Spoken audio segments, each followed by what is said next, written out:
Tonight, the U.S. military is preparing to remove transgender service members from the ranks, disqualifying them from serving if they don't meet specific requirements under a new Pentagon policy. This memo with this policy was made public as part of a lawsuit that is challenging President Trump's executive order that he signed banning transgender troops from serving. It's a move that could have major impacts across the armed forces, and independent researchers have estimated there are about 14,000 trans service members, many of them who serve in critical roles. That includes my next source tonight, Lieutenant Commander Garrett Morgan, who has served in the Navy for 14 years, starting out as a Navy diver and now a Medical Service Corps research physiologist. And it's great to have you here, especially just given all of your expertise in this.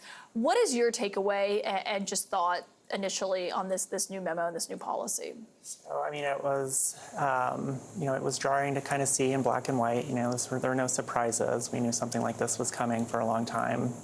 But really, I'm just concerned. I'm concerned for my sailors. I'm concerned for their families. I'm concerned for what the impacts for this might be on the Navy and other services. And if someone is, sitting at home and thinking, what does this do to impact military readiness, and something that this administration has emphasized is so important to them, from morale to recruitment numbers, what kind of impact do you think this will have? I mean, just using myself as an example, I had 14 years of active duty service, as you mentioned. I started out as an enlisted Navy diver before getting my commission as an officer. I've done a variety of billets as an officer, accumulated a lot of experience. I've been deployed for years of my life. This is something that I chose to do as my career. This is a lifetime of experience that I've gained in doing this job. And it would be a big loss to the Navy.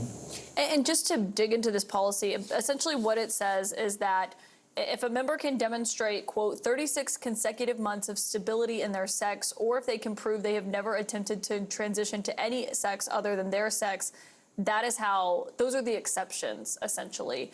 I mean, obviously, as someone who has served, and you served for more than a decade before you came out in 2022, I believe, can you just walk me through what that's like, and what reading that and how that's going to change people's lives? Yeah, I mean, so I won't speak too directly about the policy, as I'm not a policy person. That's way above my pay grade. Just from my own experience, when I came out in 2022, it was a very straightforward process. I just communicated my feelings and my medical needs to my healthcare providers, and we got a transition plan started, brought that to my command, and they signed off on everything and were kind of working with me in lockstep through that process. And it really had a negligible impact on my work, my ability to perform my duties. There's always going to be some downtime around surgeries and things, but it's no different than any other surgery, a knee surgery or a shoulder surgery.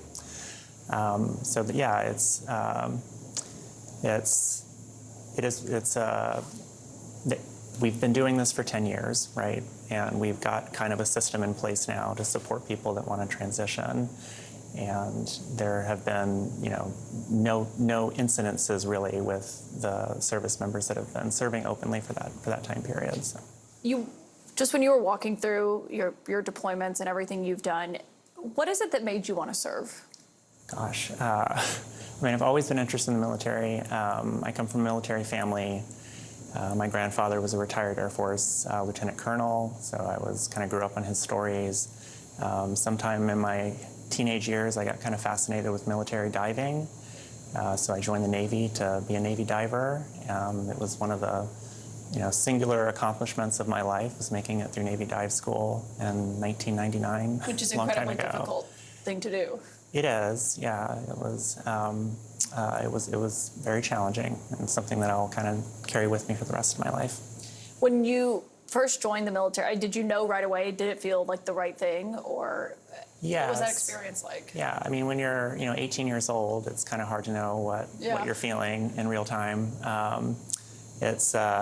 You kind of just go from one thing to the next, right? But I think that you gradually start to come into your own with that. And by the time I got out to the fleet and got to work as a Navy diver, I felt very much at home.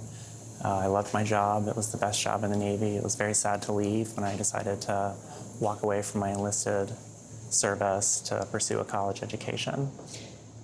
It's striking to see, you know, the impact it's had on your life, and to think that the others who may not get to experience that.